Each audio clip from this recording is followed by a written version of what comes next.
से लेके 6 तारीख तक उच्च शिक्षा विभाग उत्तर प्रदेश सरकार द्वारा जो निर्देश प्राप्त हुए हैं, उसके अंतर्गत पर्यावरण अनुकूल जीवन शैली के प्रति लोगों की भागिता और जन संवेदनशीलता विषय पर अलग-अलग दिन अलग-अलग विषय रखते हुए कार्यक्रम आयोजित किए जाने हैं, जिसके अंतर्गत आज जल संरक्षण विषय पर यह कार्यक्रम आयोजित किया गया है। जल संरक्षण विषय पर आज हमारे मुख्य वक्ता डॉक्टर मनीष सोनकर जी हैं, जो जंतु विज्ञान विभाग के आचार्य हैं और क्योंकि हम सभी इस समय गर्मी के अवकाश में ग्रीष्मावकाश के समय में कार्यक्रम हो रहा है, तो यहाँ नहीं संभव हो पाता। तो आप सभी ने जो अपने व्यस्ततम समय में से समय निकाल करके इस कार्यक्रम में प्रतिभाग किया, मैं सभी का हार्दिक स्वागत अभिनंदन करता हूँ। और जैसा कि हम देख रहे हैं कि गर्मी के मौसम में बहुत सारे जो ट्यूबवेल है वो बंद हो जा रहे हैं, पानी का स्रोत नीचे चला जा रहा है। तो जल संरक्षण आज के समय में एक बड़ी समस्या है कि हम कैसे अगर इसको संरक्षित न करें तो हम भावी पीढ़ियों के लिए कितना जल बचा पाएंगे। दक्षिण भारतीय राज्यों में पिछले साल बेंगलोर की जो रिपोर्ट आई थी वो बड़ी भयावह थी कि वहां पर पानी बहुत ही नीचे चला गया और कहीं पानी बचा ही नहीं था। तो जैसा कहा गया है, रहीमन पानी राखिए बिन पानी सब सून, तो इस पंक्तियों के साथ मैं अब डॉक्टर मनीष कुमार सोनकर जी को हैंडओवर करता हूं कि वो इस विषय पर हम सबका जो है ज्ञानवर्धन करें और आपके इस वक्तव्य से लोगों के मन में जल संरक्षण के प्रति जागरूकता हो, ताकि पर्यावरण को हम संरक्षित रख सकें आगामी पीढ़ियों के लिए। तो मैं ज्यादा समय न लेते हुए सीधे डॉक्टर मनीष जी को आमंत्रित करना चाहूंगा कि वो आए और अपनी बात रखें। डॉक्टर मनीष जी। धन्यवाद सर। सर आप मुझे सुन पा रहे हैं? हेलो। जी, आप एकदम एकदम आपकी आवाज क्लियर आ रही सर। ठीक सर, प्रणाम सर, बहुत बहुत धन्यवाद सर। मैं धन्यवाद। आप ही की बात को आगे बढ़ाते हुए, रहीमन पानी राखिए बिनु पानी सब सून, पानी गए न उबरै मोती मानस चूर। जैसा कि कहा गया है कि अगर किसी व्यक्ति के अंदर से शर्म, हया, लज्जा अगर खत्म हो जाता है तो उस व्यक्ति का जो है मूल्य कम हो जाता है। ठीक उसी तरीके से अगर मोती के अंदर से पानी कम हो जाए तो उस मोती की वैल्यू कम हो जाती है। और अगर हम आटे में पानी न मिलाएं तो रोटी का बन पाना संभव नहीं हो पाता है। ठीक उसी तरीके से जिस वाटर का, जल का दुरुपयोग कर रही है, उस पर हमको जागरूक होने की जरूरत है। तो इस कार्यक्रम को शुरू करने से पहले मैं सबसे पहले इस कार्यक्रम की अध्यक्षता कर रही आदरणीय प्राचार्य मैम को साधुवाद देता हूँ। साथ में आज के संयोजक डॉक्टर अमित यादव सर को बहुत बहुत धन्यवाद देता हूँ, उन्होंने मुझे इस कार्यक्रम के लिए चुना। इस कार्यक्रम से जुड़े तकनीकी समिति के doctor Ramnath Kesarwani sir, Piyush sir एवं मीडिया समिति से जुड़े मौर्या मैम, निरंजन सर एवं समस्त प्रोफेसरगण, एसोसिएट प्रोफेसर, असिस्टेंट प्रोफेसर एवं प्यारी छात्रा। तो जैसा कि मैंने कहा कि रहीमन पानी राखिए बिन पानी सब सून, पानी गए न उबरै मोती मानस चून। अगर व्यक्ति के अंदर से शर्म, हया, लज्जा समाप्त हो जाता है तो उसका मूल्य कम हो जाता है। अगर मोती के अंदर से पानी कम हो जाए तो उसकी वैल्यू कम हो जाती है। अगर आटे में पानी न मिलाया जाए तो उससे रोटी का बनना संभव नहीं हो पाता है।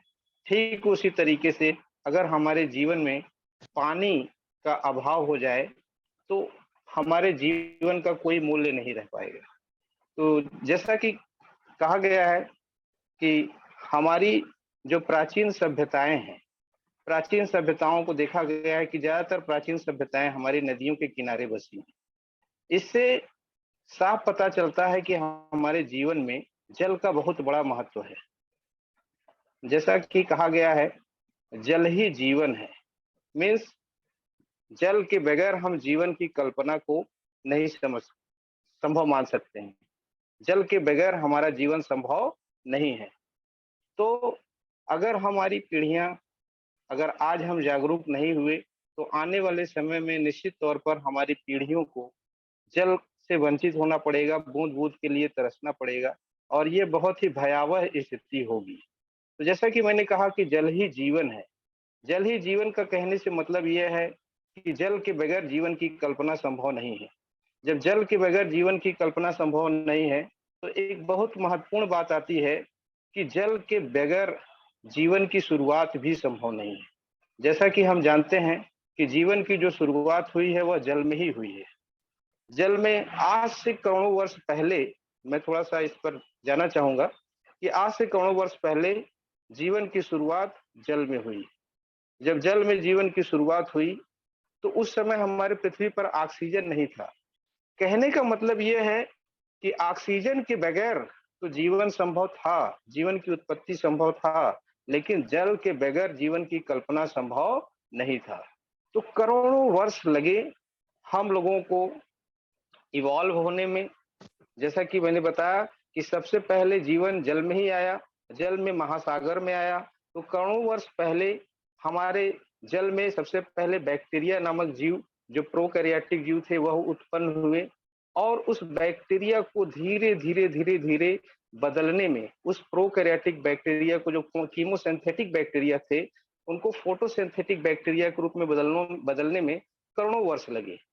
और जब फोटोसिंथेटिक बैक्टीरिया आए, तो उन्होंने क्या किया, धीरे-धीरे जो पहले का रिड्यूसिंग एनवायरनमेंट था, जो एनाएरोबिक एनवायरनमेंट था, उस एनाएरोबिक एनवायरनमेंट को ऑक्सीडाइजिंग एनवायरनमेंट में उन्होंने कन्वर्ट किया। जब धीरे-धीरे हमारे एनवायरनमेंट में ऑक्सीजन का कंसंट्रेशन बढ़ने लगा, तब जो आज के जीव हैं, धीरे-धीरे पहले इनवर्टिब्रेट्स, फिर इनवर्टिब्रेट्स से वर्टिब्रेट आए और वर्टिब्रेट में एक बड़ा ही उत्सुक जीव आया मछलियों के बाद, जिसको हम एम्फीबियंस कहते हैं। और वह एम्फीबियंस जो बहुत ही अंदर से जागरूक थे, उनके अंदर बाहर थल की चीजों को जानने की बड़ी ही उत्सुकता थी और वह एम्फीबियंस छलांग लगा लिए जल से थल पर। और जैसे ही जल थल पर आए, तो उन्होंने क्या देखा, ना कोई कंपटीशन है, ना ही कोई संघर्ष है, यहाँ पर हम अपना बेहतर तरीके से जीवन यापन कर सकते हैं। इसका मतलब कि वह बेहतर तरीके से वहाँ की अपॉर्चुनिटी को यूज कर सकते थे। लेकिन उनको अपनी पीढ़ियों को बढ़ाने के लिए कहीं न कहीं जल पर निर्भर होना पड़ता था, जल में जाना पड़ता। इसके बाद सरीसृप वर्ग आया, रेप्टाइलिया आए और रेप्टाइलिया में एक बड़ा ही भयावह प्राणी हुआ, जिसको हम डायनासोर के नाम से जानते हैं। और ये जो डायनासोर हुआ, पृथ्वी पर अपना इतना आतंक मचाया कि पृथ्वी का जो संतुलन था पूर्ण रूप से डिस्टर्ब हो गया। और प्रकृति को अंततः यह निर्णय लेना पड़ा कि अगर यह जीव इसी तरीके से पृथ्वी पर रहा, तो आने वाले जो जीव हैं या जो जीव रह रहे हैं, उनकी सर्वाइविलिटी पर खतरा है। इस तरीके से उस जीव का एक्सटिंक्शन हो गया, नेचर ने उसको एक्सटिंक्ट कर दिया। कहने का मतलब यह है कि अगर कोई जीव अपना प्रलय मचाता है, तो नेचर अपने आप को खुद को बैलेंस करती है, क्योंकि नेचर एक साइबरनेटिक सिस्टम है, सेल्फ सस्टेनिंग सिस्टम है। वह स्वतः को बैलेंस करना जानती है। और उसी रेप्टाइलिया से विकास हुआ पक्षियों का और मैमल्स का। पक्षियों ने कहा कि अभी तक लोगों ने जल को नापा है, थल को नापा है और हम नभ को नापेंगे। यहाँ तक तो बातें ठीक थी, अभी तक जल पर कोई संकट नहीं था। लेकिन जैसे ही मैमल से एक बड़ा ही बुद्धिजीवी प्राणी, जिसको हम आज का मानव कहते हैं, होमो सैपियंस सैपियंस, बड़ा ही बुद्धिजीवी प्राणी हुआ, उस होमो सैपियंस सैपियंस ने कहा कि किसी ने अगर जल को नापा है, किसी ने अगर थल को नापा है, किसी ने नभ को नापा है, तो मैं जल, थल, आकाश, पाताल, सारी चीजों को मैं नापूंगा। और जिसका दुष्परिणाम ये रहा कि न उसने जल को छोड़ा पीने योग्य, ना ही उसने थल को रहने योग्य छोड़ा, ना ही उसने नभ को छोड़ा, ना ही वो भविष्य में पाताल को छोड़ेगा। तो अगर मनुष्य अभी भी जागरूक नहीं हुआ, तो निश्चित तौर पर आने वाले समय में जल के लिए हमारी पीढ़ियां तरसेंगी। इसमें कोई संदेह नहीं है। तो अगर हम बात करें कि आखिर जल संरक्षण की जरूरत क्यों पड़ी, जल संरक्षण की आखिर जरूरत क्या है? तो जैसा कि हमको पता है कि जल एक नेचर द्वारा दिया गया एक बहुत ही कीमती गिफ्ट। अगर इस गिफ्ट को हम इसी तरीके से दुरुपयोग करते रहें तो शायद आने वाली हमारी पीढ़ियों के लिए बहुत दिक्कत का सामना करना पड़ेगा। तो जैसा कि मैं आपसे कह रहा हूं कि आखिर इसकी जरूरत क्यों पड़ी। आप ये जान रहे हैं कि प्रतिदिन हमारी पॉपुलेशन बढ़ती जा रही है, जनसंख्या का विस्तार होता जा रहा है। जब जनसंख्या का विस्तार होता जा रहा है तो उस पर हमको क्या जरूरत पड़ेगी, हमारी जल पर निर्भरता बढ़ेगी। और जब जल पर निर्भरता बढ़ेगी तो हम ज्यादा से ज्यादा जल का उपयोग करेंगे। जब ज्यादा से ज्यादा जल का उपयोग करेंगे तो जाहिर सी बात है कहीं न कहीं हम उसको एक्सप्लॉइट ज्यादा से ज्यादा करेंगे तो जल का प्रदूषण भी बढ़ता जाएगा। आज के डेट में इंडस्ट्रियलाइजेशन बहुत तेजी से हो रहा है। इंडस्ट्रियां बहुत ज्यादा अमाउंट में जल का दुरुपयोग कर रही हैं और उसकी रिसाइकलिंग भी नहीं कर रही हैं। कहीं न कहीं उनके इफ्लुएंट जो हैं हमारी नदियों को, हमारे तालाबों को, हमारे समुद्रों को प्रदूषित कर रहे हैं, जिससे जल पीने योग्य नहीं रह गया है। मनुष्य की पॉपुलेशन बढ़ रही है, उसका सीधा सा असर ये भी है कि मनुष्य को खाने-पीने की सामग्री बहुत अधिक चाहिए। जब मनुष्य को खाने-पीने की सामग्री अधिक चाहिए, तो कृषि का विस्तार भी हो रहा है। और जब कृषि का विस्तार हो रहा है, तो ज़ाहिर-सी बात है कि पानी की ज़रूरत पड़ेगी। और सबसे बड़ी बात ये है कि इंडिया एक बहुत विश्व में बहुत बड़ी आबादी वाला देश है, लगभग 7.5 अरब की आबादी है पूरे विश्व की। तो उसमें केवल 2 कंट्री ऐसे हैं, चाइना और इंडिया, जो मेजर पॉपुलेशन कंटेन करते हैं। और जब मेजर पॉपुलेशन कंटेन करता है इंडिया, तो ज़ाहिर-सी बात है कि उसकी जल पर निर्भरता भी ज़्यादा है। और जब जल पर निर्भरता ज़्यादा है, सबसे बड़ी समस्या है कि जल पर निर्भरता तो ज़्यादा है, लेकिन विश्व के कुल जल के भाग का केवल 4% ही हमारे भारत के पास है। उस स्थिति में अगर हम जल के प्रति जागरूक नहीं हुए, तो बहुत हद तक आने वाली पीढ़ियों को हमारे जल के लिए बहुत क्राइसिस का सामना करना पड़ेगा।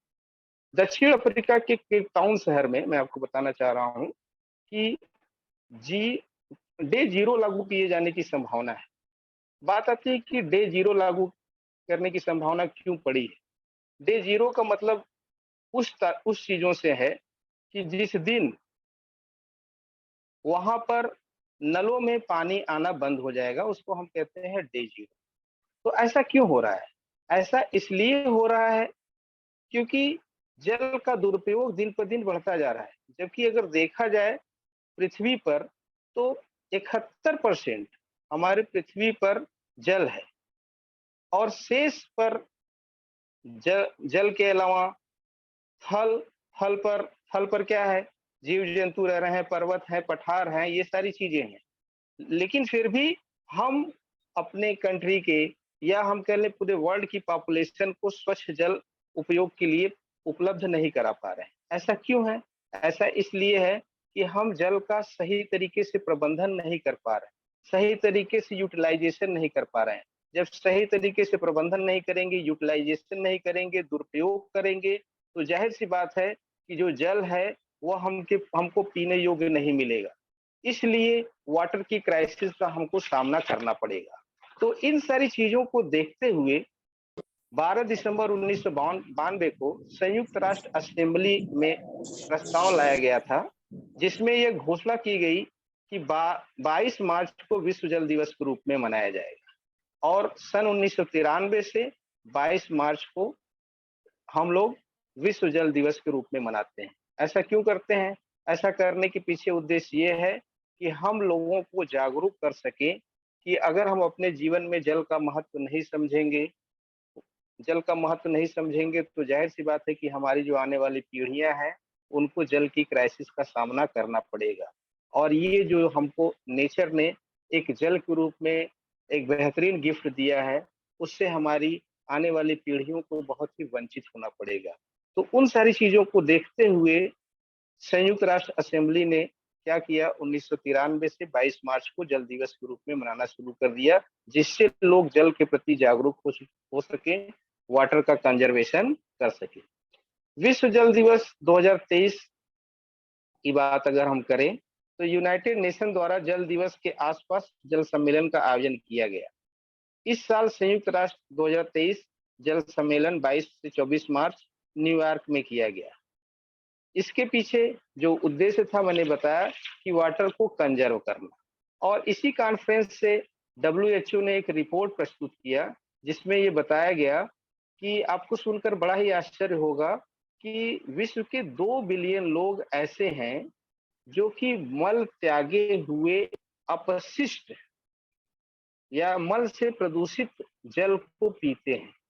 बहुत ही दुर्भाग्य की बात है कि इस तरीके का जल उनको पीना पड़ रहा है। ऐसा क्यों है? क्योंकि हम वाटर को बहुत हद तक पॉल्यूटेड कर रहे हैं। और इस वर्ष जो मैंने बताया कि जो वाटर कंजर्वेशन डे मनाया गया 22 मार्च 2023 को, उसका थीम था uniting the world for water. पूरे विश्व को जल के लिए एकत्रित करना, लोगों को जागरूक करना कि जल का हमारे जीवन में बहुत महत्वपूर्ण है। जैसा कि मैंने शुरू में ही बताया कि जल के बगैर जीवन की कल्पना संभव नहीं थी। ऑक्सीजन के बगैर जीवन की कल्पना हम संभव कर सकते थे, क्योंकि ऑक्सीजन जिस समय जीवन की उत्पत्ति हुई उस समय ऑक्सीजन नहीं था, मैंने शुरू में ही बताया, लेकिन जल था। तो जल में ही जीवन की उत्पत्ति हुई। तो जल में जीवन की उत्पत्ति हुई, इसका मतलब कि जल हमारे लिए बहुत ही महत्वपूर्ण है, और उसको हम कैसे बचाएं, हम आगे इस पर बात करेंगे। अगर हम बात करें जल संरक्षण के उपायों की, तो अगर हम जल संरक्षण के उपाय की बात करें तो देश में वर्षा के जल संरक्षण की पर्याप्त व्यवस्था किए जाने की जरूरत है। जैसा कि हम जानते हैं कि हमारे देश में हर हर साल मानसून में बारिश होती है, लेकिन जो मानसून में बारिश होती है उसका जो जल होता है बहुत हद तक व्यर्थ हो जाता है। तो अगर व्यर्थ हो जाता है तो उसके संरक्षण की हमको जरूरत है। अगर हम उसको संरक्षित नहीं करेंगे तो आने वाले समय में हमारी पीढ़ियों को शायद जल के लिए तरसना पड़े। तो ये बड़ी दुर्भाग्य की स्थिति हो। जैसा कि हम देखते हैं कि हमारे देश में बहुत से ऐसी जगह हैं जहाँ पर बारिश के समय में फ्लड आ जाता है, बाढ़ आ जाता है, और बहुत से ऐसे भी जगह हैं जहाँ पर हम ये देखते हैं कि एकदम सूखा पड़ा हुआ है, वहाँ पर पानी का अभाव। इन सब स्थितियों से हमको बचने के लिए हमको क्या करना पड़ेगा? नदी जोड़ो परियोजना पर काम करना पड़ेगा। सारी नदियों को कहीं न कहीं एक दूसरे से जोड़ना पड़ेगा, कनेक्ट करना पड़ेगा, जिससे जहाँ पर जल का अभाव है, जिन नदियों में, वहाँ पर जल के अभाव को कम किया जा सके, जिससे कि वहाँ के वाटर को लेवल को भी बढ़ाया जा सके। भूजल का स्तर आप देख रहे हैं दिन पर दिन क्या हो जा रहा है, घटता जा रहा है। जब घटता जा रहा है तो आने वाले दिनों में हमको वाटर की क्राइसिस का सामना करना पड़ेगा। इसके अलावा अगर हम बात करें तो जल संरक्षण के लिए नदियों पर छोटे-छोटे बाँध, जलाशय बनाने की ज़रूरत है, जिससे कि हम वाटर को कंज़र्व कर सकते हैं। सबसे महत्वपूर्ण चीज़ ये है कि अगर हम सारी विधियाँ अपना लें, जब तक हम लोगों को जल के प्रति जागरूक नहीं करेंगे, तब तक हमारे सारे अभियान, सारे कैंपेन तब तक उतने प्रभावशाली तरीके से लागू नहीं हो सकते हैं, जितने अच्छे तरीके से हम उसको करना चाह रहे हैं। इसलिए ज़रूरी है कि लोगों को हम कॉन्फ्रेंस के माध्यम से, कैंपेन के माध्यम से, मीडिया के माध्यम से, कॉलेजों और महाविद्यालयों, स्कूलों में संगोष्ठी के माध्यम से लोगों को जागरूक करें कि जल हमारे जीवन का बहुत महत्वपूर्ण, बहुत अभिन्न अंग है। जल को संरक्षित करने की ज़रूरत है। बगैर वाटर कंज़र्वेशन, बगैर वाटर के जीवन की लाइफ जीवन जीवन की कल्पना संभव नहीं है, इसलिए हमको इसको करने की ज़रूरत है। इसके अलावा हम सार्वजनिक स्थलों, सरकारी भवनों, निजी भवनों को वर्षा के जल को संरक्षित करने की व्यवस्था करने की ज़रूरत है। जल को बचाने के लिए आपको बता दूं कि सरकार ने 2013 को जल संरक्षण वर्ष घोषित किया था, क्योंकि उसको पता है कि अगर हम जल के प्रति जागरूक नहीं होंगे तो आने वाले दिनों में हमको समस्या झेलनी पड़ेगी। क्योंकि जल राज्य की सूची का विषय होने के कारण इससे संबंधित नीति या कानून बनाने का अधिकार राज्यों को है। राज्य जो कानून बनाते हैं जल से संबंधित, उस पर इम्प्लीमेंट सेंट्रल गवर्नमेंट करता है। कुछ योजनाएं सेंट्रल गवर्नमेंट की भी आती हैं, जिससे लोगों को क्या किया जाता है, जागरूक किया जाता है और फंडिंग की जाती है स्टेट गवर्नमेंट को कि आप ऐसी योजनाएं बनाइए जिससे वाटर का कंजर्वेशन हो सके, वाटर के लेवल को बढ़ाया जा सके, वाटर को स्वच्छ रखा जा सके, जिससे आम जनता को स्वच्छ पेयजल मिल सके। इसके अलावा हम वाटर को कंजर्व करने के लिए प्रत्येक गांव बस्ती में तालाब बनवा सकते हैं। हर नागरिक में जल संरक्षण हेतु जागरूकता ला सकते हैं। हर नागरिक को हम छोटी-छोटी बातों पर अगर ध्यान दें, जैसे कि हम नहाते वक़्त शावर का यूज़ करते हैं, तो शावर की जगह हम बाल्टी भर में पानी भर कर भी नहा सकते हैं। शेविंग करते समय हम नल खोल देते हैं, पानी बह रहा है उस पर हम ध्यान नहीं देते हैं। तो उसको हम नल को बंद करके ज़रूरत के अनुसार ही पानी यूज़ कर सकते हैं। इसके अलावा जैसे कि घरों में हम देखते हैं बर्तन धुलाई हो रहा है, टैप खुला है, पानी गिर रहा है, उस पर हमारा ध्यान नहीं जाता है। तो हम ये कर सकते हैं कि टैप को बंद कर दें जितनी ज़रूरत है या बाल्टी में पानी लेकर के बर्तनों को धुल सकते हैं। अक्सर हम ये देखते हैं कि सार्वजनिक स्थलों का जो टैप होता है, वह खुला होता है, उस पर कोई ध्यान नहीं देता है। तो उस पर हम लोगों को जागरूक होने की ज़रूरत है, क्योंकि इन सब माध्यमों से भी बहुत ज़्यादा वाटर का लॉस होता है और जब वाटर का लॉस होगा तो ज़ाहिर-सी बात है कहीं न कहीं वह जल नदियों के माध्यम से समुद्र में पहुँच जाएगा। समुद्र में पहुँच जाएगा तो जल तो बहुत है लेकिन वह पीने योग्य नहीं है क्योंकि वह सैलाइन वाटर है, सैलाइन वाटर को हम पी नहीं सकते हैं। और साथ में हम देख रहे हैं कि हमारे जो एटमॉस्फेयर का जो नमी है वह दिन-ब-दिन कम होता जा रहा है। एटमॉस्फेयर का नमी क्यों कम होता जा रहा है? क्योंकि हम हर दिन अर्बनाइज़ेशन की वजह से या और किन्हीं कारणों की वजह से पेड़ों की कटाई कर रहे हैं, वृक्षों की कटाई कर रहे हैं, जिससे वर्षा का स्तर, जल का स्तर जो वर्षा होनी चाहिए वह कम हो रहा है। साथ में जो हमारे एटमॉस्फेयर में नमी मौजूद है, वह नमी भी क्या हो रही है, घटती जा रही है। जब नमी घटती जा रही है, तो जल का जो स्तर है, वह क्या होता जा रहा है, डाउन होता जा रहा है। जब जल का स्तर डाउन होता जा रहा है, तो ज़ाहिर-सी बात है कि भविष्य में वाटर की क्राइसिस का हमको सामना करना पड़ेगा। तो इन सारी समस्याओं से बचने के लिए हमको क्या करने की ज़रूरत है? वाटर को कंज़र्व करने की ज़रूरत है। इसके अलावा अगर हम अगर जागरूक नहीं हुए, तो ऐसा माना जा रहा है कि 2032 तक पूरे विश्व की जितनी जनसंख्या है, उसकी 50% पॉपुलेशन को पीने योग्य पानी नहीं मिलेगा। अब ये कितने दुर्भाग्य की बात है कि अगर उनको पीने योग्य पानी नहीं मिलेगा, तो वह प्रदूषित जल पर निर्भर रहेंगे और प्रदूषित जल पर निर्भर रहेंगे, तो उनको तमाम बीमारियों का सामना करना पड़ेगा और एक स्वस्थ राष्ट्र को बनाने के लिए स्वस्थ व्यक्ति की ज़रूरत पड़ती है। तो लोग स्वस्थ नहीं रहेंगे तो राष्ट्र स्वस्थ नहीं रहेगा और ये हमारे लिए बड़ी ही भयावह स्थिति होगी। और इसके लिए जल संरक्षण के लिए सरकार द्वारा बहुत से अभियान चलाए जा रहे हैं। गाँव में आजकल एक बहुत ही बड़ा अभियान चलाया जा रहा है, मिशन अमृत सरोवर, जिसमें केंद्र सरकार और राज्य सरकार ये मिल कर के जल संरक्षण के लिए हर गाँव में 2 तालाब बनाने की उनकी योजना है। एक तालाब बनेगा केंद्र सरकार से, दूसरा बनेगा राज्य सरकार से। केंद्र सरकार का तालाब तो संभवतः हर जगह निर्माण हो रहा है बहुत तेज़ी से। अभी राज्य सरकार के द्वारा वह निर्माण नहीं शुरू हो पाया है, लेकिन वह भविष्य में जल्द ही शुरू हो जाएगा। इसके अलावा जल शक्ति अभियान कैच द रेन मीन्स जो वर्षा का जल है उसको संरक्षित किया जा रहा है जलाशयों के माध्यम से, अदर रिसोर्सेज के माध्यम से। इसके अलावा जल मिशन अभियान चलाया जा रहा है जल को संरक्षित करने के लिए। एमरूट 2 योजना चलाई जा रही है जल को संरक्षित करने के लिए। पीएम कृषि सिंचाई योजना चलाई जा रही है। जागरूकता सृजन अभियान चलाया जा रहा है। लोक संपर्क कार्यक्रम चलाए जा रहे हैं। राष्ट्रीय जल पुरस्कार एवं हीरोज योजनाएं चलाई जा रही हैं, जिससे कि जल को क्या किया जा सके, संरक्षित किया जा सके। मैं आपको बताऊं कि बहुत से कंट्री ऐसे हैं जो अलग-अलग उद्देश्यों के लिए कृत्रिम बारिश तक करवा रहे हैं, जिसको हम लोग कहते हैं क्लाउड सीडिंग। जैसे कि अगर हम गल्फ कंट्री की बात करें, तो वहाँ पर आपको पता है कि वहाँ पर रेगिस्तान है और रेगिस्तान में पानी का अभाव है, तो वह जल संचित करने के लिए क्या करते हैं, कृत्रिम बारिश कराते हैं। कृत्रिम बारिश आखिर कराते कैसे हैं? वो करते क्या है, एयरक्राफ्ट में केमिकल केमिकल को भर करके बादलों पर उसका छिड़काव किया जाता है, जिसमें एक सिल्वर आयोडाइड नामक केमिकल है, जिसका बादलों पर छिड़काव किया जाता है। जब बादलों पर छिड़काव किया जाता है, तो वह बादल के साथ मिल करके बादल को नम करते हैं, और जब नम करते हैं तो बारिश होती है।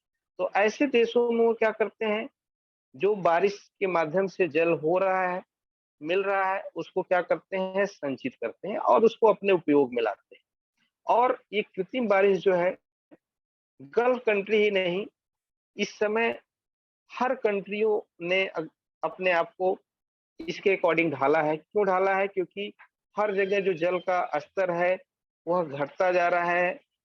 बा बाढ़ कहीं बाढ़ है, पता चला कहीं सूखा है, सूखा से निपटने के लिए बहुत सी कंट्री क्या करते हैं, कृत्रिम बारिश कराते हैं। कृत्रिम बारिश, जैसे कि भारत में भी कई जगह पर कृत्रिम बारिश पास्ट में कराया जा चुका है। उसका उद्देश्य क्या था?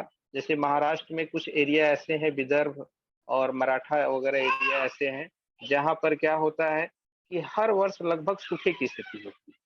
तो वहाँ पर भी कृत्रिम बारिश करा करके फसलों को उगाया जाता है। और कृत्रिम बारिश की शुरुआत की बात करें अगर हम, तो कृत्रिम बारिश की शुरुआत जो है, सबसे पहले अमेरिका के न्यूयॉर्क से शुरू हुआ था, और वहाँ पर ज़्यादातर कृत्रिम बारिश इसलिए करा जाता है, टूरिज्म को अट्रैक्ट करने के लिए।